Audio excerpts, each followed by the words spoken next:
সুপ্রিয় দর্শক, আমি এই মুহূর্তে পিপের বাগানে প্রবেশ করেছি। সরাসরি আপনাদের সঙ্গে পিপের যারা কৃষক মানে পিপে চাষ করছে, সরাসরি কৃষক ভাইয়ের সঙ্গে আপনার সাক্ষাৎ নেওয়ার জন্য কৃষক ভাইয়ের সঙ্গে কথা বলাচ্ছি। আচ্ছা ভাই, আপনি কত কত পিস চারা পিপের চারা আপনি রোপণ করেছেন, আর কীরকম ফলন হচ্ছে, কীরকম ধরেছে, এ বিষয়ে যদি বলতেন। আসলে এটা হচ্ছে আমাদের পারিবারিক বাগান। এখানে আসলে শুধু হচ্ছে এই পিঁপেই না, আসলে অনেক ধরনের দেখতে পাচ্ছেন চারা আছে। এখানে পিঁপে গাছ আছে, যেমন এই যে পিঁপে মোটামুটি মাশাআল্লাহ ভালোই হয়েছে। তেমনি এই যে মরিচ গাছ দেখতে পাচ্ছেন, মরিচ গাছ আছে। আবার এটা মনে করেন যে বেগুন গাছ আছে। এটা এক কথা হচ্ছে আমাদের পারিবারিক বাগান। ও, বুঝতে পারছি। এটা- এই থেকে আপনার কিরকম আর্ন হয়? আপনি কিরকম কত পিস পিপে প্রতিদিন বিক্রি করেন নাকি সপ্তাহে বিক্রি করেন, এই বিষয়ে যদি বলতেন। এটা মোটামুটি ব্যক্তিগতভাবে খাবার জন্য লাগাইছিলাম। তো আসলে যেরকম দেখতে পাচ্ছেন, আসলে খাওয়া দাওয়ার পরেও অনেকটা আসলে বিক্রয় করতে হয়। অনেক টাকা লাভবান হচ্ছেন। হয়। তা আমি কয় টাকা কেজি পাইকারি বিক্রি করছেন? এগুলো পাইকারি 25 টাকা কেজি। তো মূলত আমি এটা হচ্ছে পারিবারিকভাবেই চাষ করছিলাম। তো এখন পরিকল্পনা করতেছি, যেহেতু এটার ফলন অনেকটা লাভজনক হচ্ছে, লাভজনক হচ্ছে। তো এখন মোটামুটি বড় আকারে একটা করতে চাচ্ছি। তো আমার এখানে মোটামুটি কয়শো পিস চারা আছে পিপে চারা? এখানে প্রথম অবস্থায় 50 পিস লাগাইছিলাম, সব বাচ্চা দিয়ে 30 পিসের মতো আছে। হ্যাঁ হ্যাঁ। তো আমি এটা থেকে যতটুকু বুঝতে পারছি যে আসলে এটা একটা খুব ভালো একটা ইনকামের একটা ইনকামের একটাই।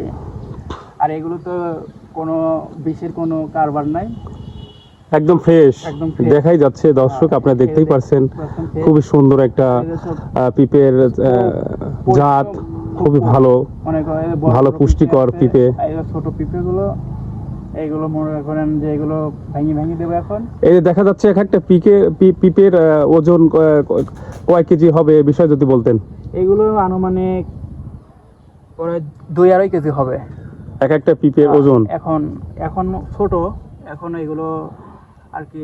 এটা কি হাইব্রিড নাকি দেশি? এটা হাইব্রিড না, দেশি। হাইব্রিড অনেক বড় হয়, সেগুলো 5-6 কিলো হবে। এটা হচ্ছে দেশি। দেশি পিপে তো সুস্বাদু হয়। হ্যাঁ, এই জন্যই আমি বলতেছি কি যে লাগাইছি আসলে খাবার জন্য, যেহেতু নিজেরা খাবো পারিবারিকভাবে, সেই জন্য দেশিটাই লাগাইছিলাম। তো এটা এখন দেখতে পাচ্ছি, কিন্তু আর একটা দেখতে পাচ্ছেন এই যে গাছ, এই গাছে কিন্তু হ্যাঁ, কি কারণে এটা ফুল ধরছে তো দেখা যাচ্ছে। এটা কি অন্য জাত নাকি, এ বিষয়ে যদি বলতেন। আমরা যেহেতু আসলে এ বিষয়ে জানি না, আপনার কাছে জিজ্ঞাসা করছি কৃষক ভাই। এটা হচ্ছে যেমন আমাদের মধ্যে ছেলে মেয়ে থাকে, তেমনি আসলে এটা হচ্ছে পুরুষ জাত। হ্যাঁ, পুরুষ জাত। এটা শুধু ফুল হবে, এটারও পিঠে আসবে, তবে হয়তো সময় লাগবে। তবে এগুলো ওরকম হবে না, ছোট ছোট হবে। এই যে বাগুন, আমি বিভিন্ন ধরনের এই যে বাগুনও দেখতে পাচ্ছেন, বিভিন্ন ধরনের এখানে আছে, অনেক ধরনের গাছ আছে। এটার আপনার এই বাগানে কি কি গাছের চারা রোপণ করা হয়েছে এবং কোন কোন জাতের, এ বিষয়ে আমাদেরকে দেখান। আর কি কি আছে? কাঁঠাল গাছ দেখছি। এটা এই যে আসলে সব ধরনের আছে। এই যে মরিচ গাছ তো ভালো হচ্ছে, মরিচ গাছ লাগানো হয়েছে, মরিচ গাছ। তারপরে আরেকটা দেখাই, এই যে পাটেরও গাছ আছে, কিন্তু দেখতে পাচ্ছেন আসলে পারিবারিক বাগান তো সব ধরনেরই আছে, পাটের গাছ আছে।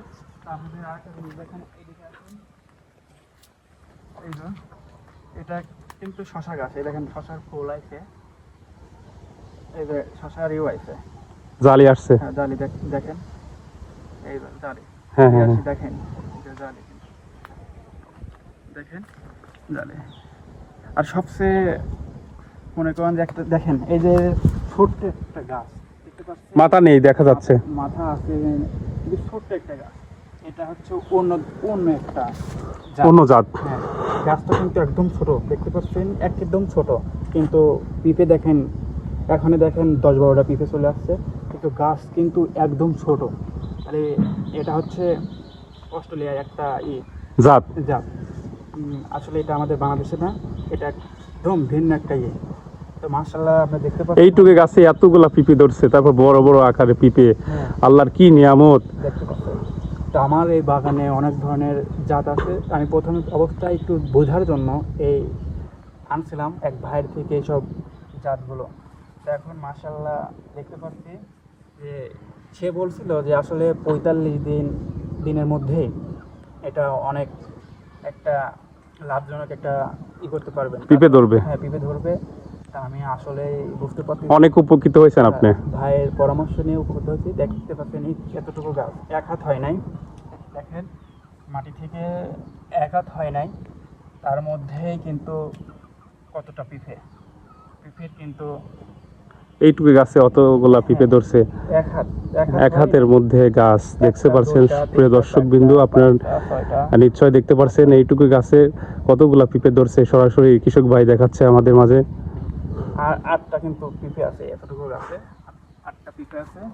তো আর কি কি আপনার এই বাগানে কি কি গাছের রোপণ করা হয়েছে যদি দেখান। ওই যে দেখা যাচ্ছে ওখানে কোদবেল, যেটা বাংলাদেশের সর্বোচ্চ ভালো একটা পুষ্টিকর ফল, কোদবেল জাতীয়, টক টক লাগে।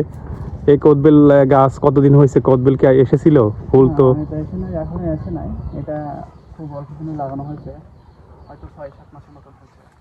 তো যেটা দেখাবো আপনি দেখালে হয়তো অবাক হবেন, আমার এখানে কিন্তু আঙুরের গাছ আছে, আঙুর ফল। সুপ্রিয় দর্শক, আমি কৃষক ভাইয়ের মুখ থেকে জানতে পেরেছি এই বাগানে আরো মানে আঙ্গুর ফলের গাছ আছে। এটা দেশি আঙ্গুর ফল এখনো আসেনি, তবে মানে জাংলা দিয়েছে। আশা করা যাচ্ছে কৃষক ভাইয়ের এই আঙ্গুর ফল অতি শীঘ্রই আসবে।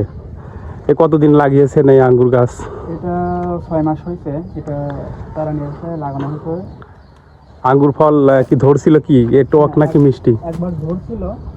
তো আসলে এটা দেশি সেরকম ভাবে টক হয়, আমরা তো মেডিসিন দিই না, এটা টক হয়। হ্যাঁ, বুঝতে পারছি। দেশি আঙ্গুরগুলো আসলেই টকই হয়ে থাকে বিশেষ করে। আর এটা আমার অন্য একটা জাত।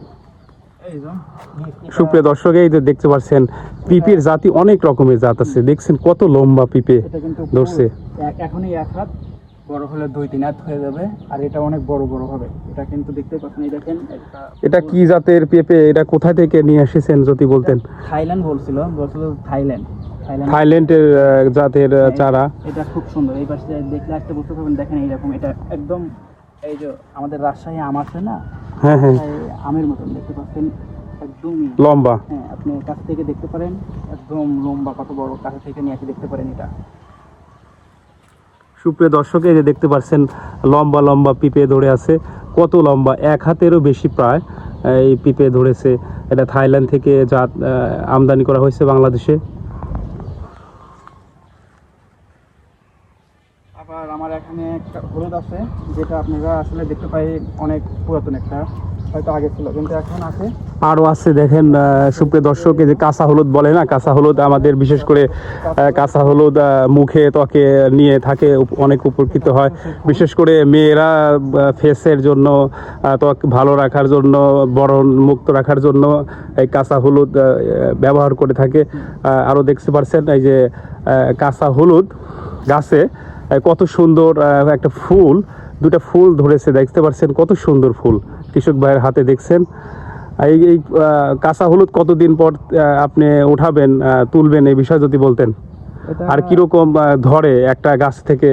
এই যে দেখতে পাচ্ছেন গাছের গোড়া থেকে অনেকগুলো সোপ হলুদ ধরে থাকে। এটা এখন ফুল আছে, এটা এখনো মাটির নিচ থেকে তুলতে হয়তো আনুমানিক 1 থেকে 1.5 মাস বা 2 মাসও লাগতে পারে। হ্যাঁ হ্যাঁ। আর এটা গাছ যখন সম্পূর্ণ আর কি এই পাতাগুলো একদম যখন মরে যাবে, তখন হয়তো এগুলো মাটির নিচ থেকে তুলবো। আর যেহেতু আমাদের পারিবারিক বাগান, হয়তো তুলতে একটু দেরি হবে। হ্যাঁ হ্যাঁ, বুঝতে পারছি। খুব অল্প আকারেই আছে এই বাগানে। আপনার এইটুকু জায়গার মধ্যে অনেক মানে ফল, তারপর পিঁপের গাছ, বেগুনের গাছ, মরিচের গাছ, অনেক কিছুই তো রোপণ করেছেন। এ থেকে আপনি তো ভালো ইনকাম হচ্ছে আশা করা যাচ্ছে ইনশাল্লাহ। আসছে, মরিচ কিন্তু চলে আসছে।